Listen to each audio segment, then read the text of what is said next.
ಅತ್ಯುನ್ನತ ಹುದ್ದೆಗಳು ಪಡೆಯಬೇಕೆಂಬ ದೃಢ ಇಚ್ಛಾಶಕ್ತಿ ಮತ್ತು ಕಠಿಣ ಪರಿಶ್ರಮ ಇದ್ದರೆ ಯಾರಾದರೂ IAS IPS ಸೇರಿದಂತೆ ಉನ್ನತ ಅಧಿಕಾರಿಗಳಾಗಬಹುದು. IAS ಹುದ್ದೆಗಳು ಕೇವಲ ಉತ್ತರ ಪ್ರದೇಶದವರಿಗೆ ಮಾತ್ರ ಸೀಮಿತವಲ್ಲ.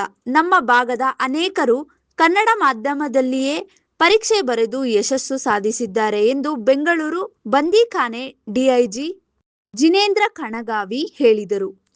ಪಟ್ಟಣದ ಕಲ್ಮಠ ಗುರುಭವನದಲ್ಲಿ ಅಖಿಲ ಭಾರತ ವೀರಶೈವ ಲಿಂಗಾಯತ ಮಹಾಸಭಾ ಮಾನ್ವಿ ತಾಲೂಕು ಘಟಕ, ಮಾಧ್ಯಮ ಸಮಿತಿ, ಮಾನ್ವಿ ಸಿರಿವಾರ ಕವಿತಾಳ ತಾಲೂಕು ಖಾಸಗಿ ಕಾಲೇಜುಗಳ ಉಪನ್ಯಾಸಕರ ಸಂಘ, ಭೀಮರಾಯ ಸ್ಟಡಿ ಸರ್ಕಲ್ ಹಾಗೂ ದಿಕ್ಕೂಚಿ ಸ್ಪರ್ಧಾತ್ಮಕ ಮಾಸಪತ್ರಿಕೆ ಸಂಯುಕ್ತಾಶ್ರಯದಲ್ಲಿ ಆಯೋಜಿಸಿದ್ದ ಒಂದು ದಿನದ ಉಚಿತ ಸ್ಪರ್ಧಾತ್ಮಕ ಪರೀಕ್ಷೆಗಳ ತರಬೇತಿ ಕಾರ್ಯಾಗಾರವನ್ನು ಉದ್ಘಾಟಿಸಿ ಅವರು ಮಾತನಾಡಿದರು. ಇಂದಿನ ದಿನಗಳಲ್ಲಿ ಕೃತಕ ಬುದ್ಧಿಮತ್ತೆ AI ಬಳಕೆಯಿಂದ ಅನೇಕ ಉದ್ಯೋಗಗಳಲ್ಲಿ ಬದಲಾವಣೆಗಳು ಆಗುತ್ತಿವೆ. ಕೇವಲ ಅಕಾಡೆಮಿಕ್ ಪದವಿಗಳಿಂದ ಉದ್ಯೋಗ ದೊರೆಯುವುದು ಕಷ್ಟವಾಗಿದ್ದು, ಹೆಚ್ಚಿನ ಸರ್ಕಾರಿ ನೇಮಕಾತಿಗಳು ಸ್ಪರ್ಧಾತ್ಮಕ ಹೈದರಾಬಾದ್ ಕರ್ನಾಟಕ ಪ್ರದೇಶಕ್ಕೆ 371 ಮೀಸಲಾತಿ ದೊರೆಯುವುದರಿಂದ ಈ ಭಾಗದ ವಿದ್ಯಾರ್ಥಿಗಳಿಗೆ ಹೆಚ್ಚಿನ ಅವಕಾಶಗಳಿವೆ. ಇತ್ತೀಚೆಗೆ ಸರ್ಕಾರ 70,000 ಹುದ್ದೆಗಳ ನೇಮಕಾತಿಗೆ ಆದೇಶ ಹೊರಡಿಸಿದ್ದರೂ ಸಮರ್ಪಕ ತರಬೇತಿಯ ಕೊರತೆಯಿಂದ ಈ ಭಾಗದ ವಿದ್ಯಾರ್ಥಿಗಳು ಹೆಚ್ಚಿನ ಅವಕಾಶಗಳನ್ನು ಬಳಸಿಕೊಳ್ಳಲು ಸಾಧ್ಯವಾಗುತ್ತಿಲ್ಲ.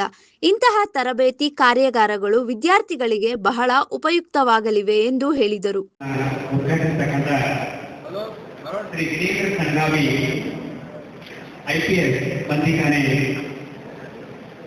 DIG ಬೆಂಗಳೂರು ಸಾಹೇಬರು, ಪೂಜ್ಯರು, ಈ ಒಂದು ಉದ್ಘಾಟನಾ ಕಾರ್ಯಕ್ರಮದಲ್ಲಿ ಭಾಗವಹಿಸತಕ್ಕಂಥ ಎಲ್ಲ ಹಿರಿಯರಿಗೂ, ಅಧಿಕಾರಿಗಳಿಗೂ ಮತ್ತು ಅಖಿಲ ಭಾರತ ವೀರಶೈವ ಮಹಾಸಭಾ ಸದಸ್ಯರೆಲ್ಲರಿಗೂ ಮತ್ತೊಮ್ಮೆ ವಂದನೆಗಳನ್ನು ಸಲ್ಲಿಸ್ತಾ, ಈ ಎಲ್ಲ IPS ಆಗಿರ್ಬೋದು, IAS ಎಲ್ಲ ಹುದ್ದೆಗಳನ್ನು ಮನುಷ್ಯನೇ ನಿರ್ಮಾಣ ಮಾಡಿರುವಂಥದ್ದು. ಹಾಗಾಗಿ ಮನುಷ್ಯ ನಿರ್ಮಾಣ ಮಾಡಿರುವಂಥ ಈ ಎಲ್ಲ ಪರೀಕ್ಷೆಯೊಳಗೆ ಮನುಷ್ಯನ ಉತ್ತೀರ್ಣ ಆಗುವಂಥ ಶಕ್ತಿ ಅವನಿಗಿದೆ ಅನ್ನೋದನ್ನು ತಮಗೆಲ್ಲರಿಗೂ ಕೂಡ ಮನವರಿಕೆ ಮಾಡಲಿಕ್ಕಾಗಿ ಎಲ್ಲ ಪದಾಧಿಕಾರಿಗಳು ಅನುಭವದ ಶಿಖರವನ್ನೇ ತಂದಿರಿ ಇಲ್ಲಿ ಈ ಮುಖಾಂತರ ನಿರ್ಮಾಣ ಮಾಡಿಕೊಟ್ಟಿದ್ದಾರೆ. ಹಾಗಾಗಿ ತಾವೆಲ್ಲರೂ ಕೂಡ ಇದರ ಸದುಪಯೋಗವನ್ನು ಮಾಡಿಕೊಳ್ಬೇಕು.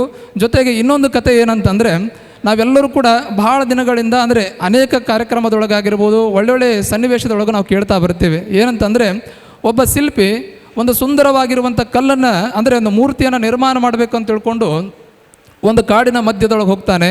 ಅವನು ಕಾಡು ಸುತ್ತೆಲ್ಲ ಸುತ್ತಿದ್ರು ಕೂಡ ಅವನಿಗೆ ಒಂದು ಸುಂದರವಾಗಿರುವಂಥ ಕಲ್ಲು ಸಿಗುವುದಿಲ್ಲ. ಹಾಗಾಗಿ ಸುತ್ತಾ ಹೋಗ್ತಾ ಬೆಟ್ಟದ ಮಧ್ಯದೊಳಗೆ ಒಂದು ಸುಂದರವಾಗಿ ಒಂದು ಬಂಡೆ ಕಲ್ಲು ಸಿಗ್ತದೆ.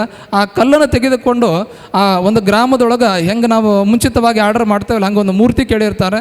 ಆವಾಗ ಆ ಶಿಲ್ಪಿ ಸುಂದರವಾಗಿರುವಂಥ ಮೂರ್ತಿಯನ್ನು ಕೆತ್ತಲಿಕ್ಕೆ ಪ್ರಾರಂಭ ಮಾಡ್ತಾನೆ. ನೂರಾರು ಹೊಡೆತಗಳನ್ನು ತಿಂದಿರುವಂಥ ಒಂದು ಕಲ್ಲು ಏನಾಗ್ತದೆ ಅಂದರೆ ಮಧ್ಯದೊಳಗೆ ಒಡೆದು ಹೋಗ್ತದೆ. ಆವಾಗ ಅವನೇ ವಿಚಾರ ಮಾಡ್ತಾನೆ, ಇದು ಮೂರ್ತಿ ಆಗಲಿಕ್ಕೆ ಯೋಗ್ಯ ಅಲ್ಲ ಅಂತ ತಿಳ್ಕೊಂಡು ಆ ಕಲ್ಲನ್ನು ಬದಿಗೆ ಸರಿಸ್ತಾನೆ. ಇನ್ನೊಂದಿರುವಂಥ ಕಲ್ಲು ಅಂದರೆ ಒಂದು ಕಲ್ಲದ ಎರಡು ಭಾಗದೊಳಗೆ ಒಂದು ಒಡೆದು ಹೋಗ್ತದೆ, ಇನ್ನೊಂದು ಸುಂದರವಾಗಿರುವಂಥ ಮೂರ್ತಿ ಆ ಹೊಡೆತಗಳನ್ನು ತಾಳ್ತಾ ಇರ್ತದೆ. ಆವಾಗ ಆ ಶಿಲ್ಪಿ ಹೇಳ್ತಾನಂತ, ನೀನು ಇದರಂಗೆ ಹೇಡಿ ಆಗಕ್ಕೆ ಹೋಗಬೇಡ, ಇದರಂಗೆ ನೀನು ಒಡೆದು ಹೋಗ್ಲಿಕ್ಕೆ ಹೋಗಬೇಡ, ಇನ್ನೊಂದಿಷ್ಟು ತಾಳು, ನಿನ್ನ ಬದುಕು ಸುಂದರವಾಗ್ತದೆ ಅಂದಾಗ ಆ ಶಿಲ್ಪಿಯ ನೂರಾರು ಹೊಡೆತಗಳನ್ನು, ಸಾವಿರಾರು ಹೊಡೆತಗಳನ್ನು ತಿಂದಿರುವಂಥ ಆ ಕಲ್ಲು ಸುಂದರವಾಗಿರುವಂಥ ಮೂರ್ತಿ ಆಗ್ತದೆ. ಮೂರ್ತಿ ಆಗಿರುವಂಥ ಕಲ್ಲನ್ನು ಭವ್ಯವಾಗಿರುವಂಥ ನಿರ್ಮಾಣ ಮಾಡಿರುವಂಥ ದೇವಸ್ಥಾನದ ಗರ್ಭಗುಡಿಯೊಳಗೆ ಪೂಜನೆಯ ಸ್ಥಾನದೊಳಗೆ ಅದು ನಿಂತರೆ ಯಾವ ಕಲ್ಲು ಒಡೆದು ಹೋಗಿರ್ತದೋ ಅದು ಅದೇ ದೇವಸ್ಥಾನವನ್ನು ನೋಡಲಿಕ್ಕೆ ಬಂದಿರುವಂಥ ಎಲ್ಲರ ಪಾದದೊಳಗಿರುವಂಥ ಮೆಟ್ಟಲಾಗಿ ನಿರ್ಮಾಣ ಆಗ್ತದೆ.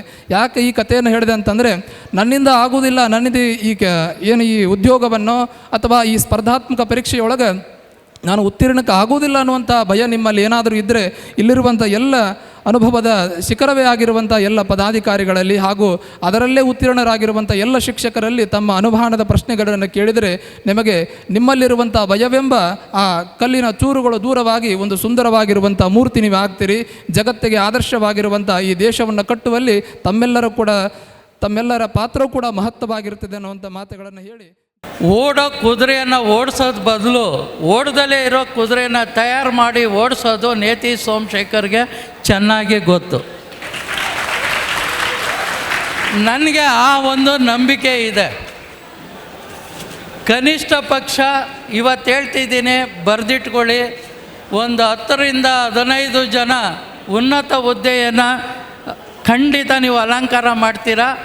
ಆ ಒಂದು ಸಾಮರ್ಥ್ಯವನ್ನು ಸೃಷ್ಟಿ ಮಾಡಲಿಕ್ಕೆ ನಾವೆಲ್ಲ ಇಲ್ಲಿ ಬಂದಿರೋದು. ಆ ಬೀಜವನ್ನು ಇವತ್ತು ಬಿತ್ತುವ ಕಾರ್ಯವನ್ನು ನಾವು ಮಾಡ್ತೀವಿ.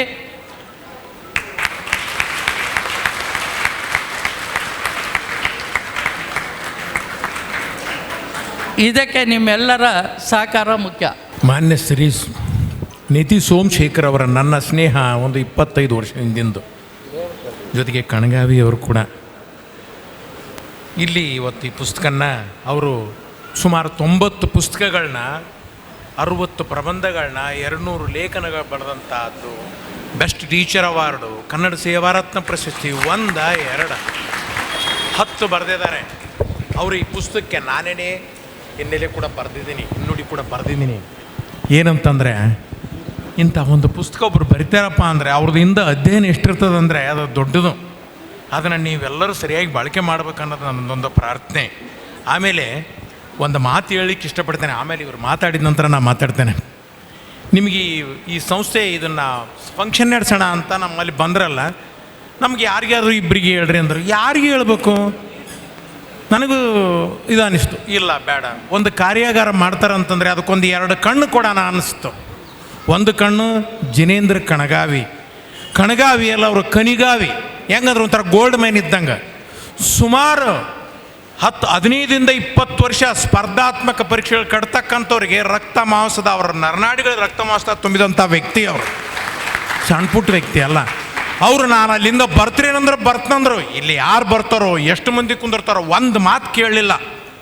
ಒಬ್ಬ IGP ಆದಂಥ ಒಬ್ಬ ವ್ಯಕ್ತಿ ಅಲ್ಲಿಂದ ಬಂದು ಇಲ್ಲಿ ಹುಡುಗರು ಎಷ್ಟಿರ್ತಾರೆ ಏನಂತ ಗೊತ್ತಿಲ್ಲ, ಅವ್ರು 10 ಹುಡುಗರು ಇರ್ಬೋದು, 20. ಯಾಕಂದರೆ ಯಾವುದೇ ಒಂದು ಸಾಹಸ, ಯಾವುದೇ ಒಂದು ಸಾಧನೆ ಹುಟ್ಟೋದು ಒಂದು ಸಣ್ಣ ಗುಡಿಸಲಲ್ಲೇ ಹೊರ್ತು, ಸಣ್ಣ ಮನಸ್ಸಿನಲ್ಲೇ ಹೊರ್ತು ಎಲ್ಲಿಯೂ ಅಲ್ಲ.